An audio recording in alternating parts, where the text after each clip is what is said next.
दोस्तों, नई दिल्ली में आयोजित एआई इम्पैक्ट समिट 2026 में रोबोट विवाद यानी कि चाइनीज रोबोट डॉग को लेकर जो पूरी दुनिया में विवादित और बेइज्जती जैसा माहौल बना है, गलगोटिया यूनिवर्सिटी और एआई रोबोट विवाद क्या हुआ असल में? भारतीय राजधानी दिल्ली में हुए एआई शिखर सम्मेलन एआई इम्पैक्ट समिट 2026 में गलगोटिया यूनिवर्सिटी ने एक रोबोटिक कुत्ता यानी कि उसका नाम जो है ओरियन नाम से प्रदर्शित किया गया। इसे वहां अपने बनाए गए उन्नत एआई रोबोट के रूप में दिखाया गया और इसका डेमो भी किया गया। दोस्तों नमस्कार, मैं हूं पवन चंचल और आप देखना शुरू कर चुके हैं जनजोश न्यूज़। अगर आप इसे फेसबुक पे देख रहे हैं तो फॉलो कीजिए और यूट्यूब पे देख रहे हैं तो सब्सक्राइब कीजिए। दोस्तों आपको बता दूं कि भारतीय राजधानी दिल्ली में हुए एआई शिखर सम्मेलन एआई इम्पैक्ट समिट 2026 में गलगोटिया यूनिवर्सिटी ने एक रोबोटिक कुत्ता ओरियन नाम से प्रदर्शित किया।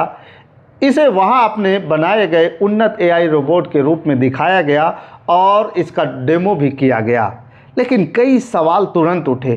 क्या यह वास्तव में यूनिवर्सिटी का अपना निर्माण था, महज एक खरीदा हुआ चीनी उत्पाद था जिसे गलत तरीके से भारत की उन्नति दिखाने के लिए पेश किया गया? क्या यह घटना भारत की अंतर्राष्ट्रीय तकनीकी छवि के लिए शर्मनाक नहीं है? विवाद का मुख्य कारण चीनी रोबोट का गलत दावा। सोशल मीडिया और जांच में उसी रोबोट को तुरंत एक आम खरीदा हुआ चीनी रोबोट निकाला गया। यूनिटरी गोटू, जो चीन की कंपनी यूनिटरी रोबोटिक्स का सामान्य उपलब्ध 4 पैरों वाला रोबोटिक कुत्ता है। सवाल उठता है, यदि यह रोबोट कहां से आया है? यह रोबोट कहां से आया है सब जानते थे, तो फिर गलगोटिया ने इसे अपना अभिनव विकास क्यों बताया? क्या यह भारत में एआई को बढ़ावा देने वाले कार्यक्रम में चीनी तकनीक दिखाकर विदेशी अर्थों में पाकिस्तान या चीन के लिए अपमानजनक नहीं बन गया? क्या इस प्रकार का प्रदर्शन वास्तव में भारत की तकनीकी साख को मजबूत करता है या कमजोर? मीडिया में क्या दिखा, कहां गलत रिपोर्टिंग हुई, ये भी समझना बेहद ज़रूरी है। टेलीविज़न और सरकारी चैनलों पर एक यूनिवर्सिटी के प्रोफेसर ने रोबोट का परिचय देते हुए कहा कि यह उनके सेंटर ऑफ एक्सीलेंस द्वारा विकसित एआई रोबोट है। यह एक क्लिप वायरल हो गई। यह गंभीर प्रश्न है, क्या एक प्रोफेसर को बगैर तकनीकी जानकारी और सत्यापन के बड़े कार्यक्रम में रोबोट का बयान देना चाहिए था? क्या यूनिवर्सिटी ने मीडिया प्रशिक्षण या विचार विमर्श किया था? देश का ही प्रतिष्ठा को जोखिम में डाल देना क्या उसकी जिम्मेदारी है? घटना के फैलने के बाद आयोजकों ने गलगोटिया यूनिवर्सिटी को अपने स्टॉल को खाली करने का निर्देश दिया गया और संग्रह को हटाया गया। अब सवाल यहाँ उठते हैं, क्या आयोजकों को यह कदम लेना पड़ा क्योंकि भारत के एआई शिखर सम्मेलन की विश्वसनीयता दांव पर थी?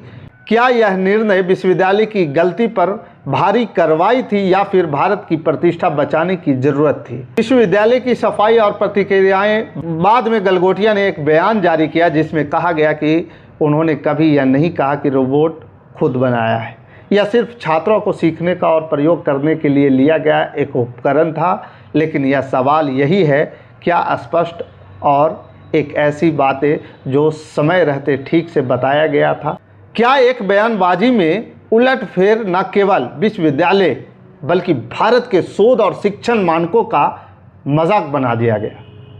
ये मामला सिर्फ सोशल मीडिया पर ही नहीं फैला है, बल्कि विपक्षी नेता, तकनीकी विश्लेषक और अंतर्राष्ट्रीय समुदाय में भी विषय पर तीखे सवाल उठ रहे हैं। यह भी पूछा जा रहा है कि क्या गलत दावे और अतिशयोक्तिपूर्ण प्रदर्शनों से दुनिया भर को भारत को एक मजाक के रूप में लेगी? क्या इससे विश्व के एआई नेतृत्व में हमारी विश्वसनीयता प्रभावित हुई है? और इसके अलावा कई ऐसे सवालों को जो है ये जन्म दे रहा है। क्या हम भारत के प्रतिष्ठित कार्यक्रमों में सच्चे नवाचार को बढ़ावा दे रहे हैं या बिकाऊ नजरिए को? क्या विश्वविद्यालय में अनुचित प्रचार और दावे बिना जांच के प्रस्तुत कर देना एक नई समस्या बन चुकी है? क्या यह घटना सिर्फ एक गलती थी या अंतर्राष्ट्रीय स्तर पर भारत की व्यावसायिक छवि को बदनाम करने वाली एक भूल? क्या हमें अपने रिसर्च एंड डेवलपमेंट, शोध और शिक्षा प्रणाली में प्रदर्शन के बजाय मूल नवाचार पर ज़्यादा फोकस करना चाहिए?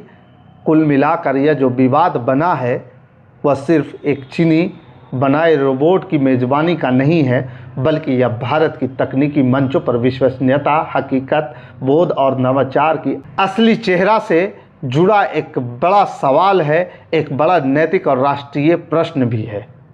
बाकी इस खबर के प्रति आपका क्या विचार है, आप हमें कमेंट कर ज़रूर बताइएगा। हमारे साथ बने रहने के लिए धन्यवाद। जय हिंद, जय भारत।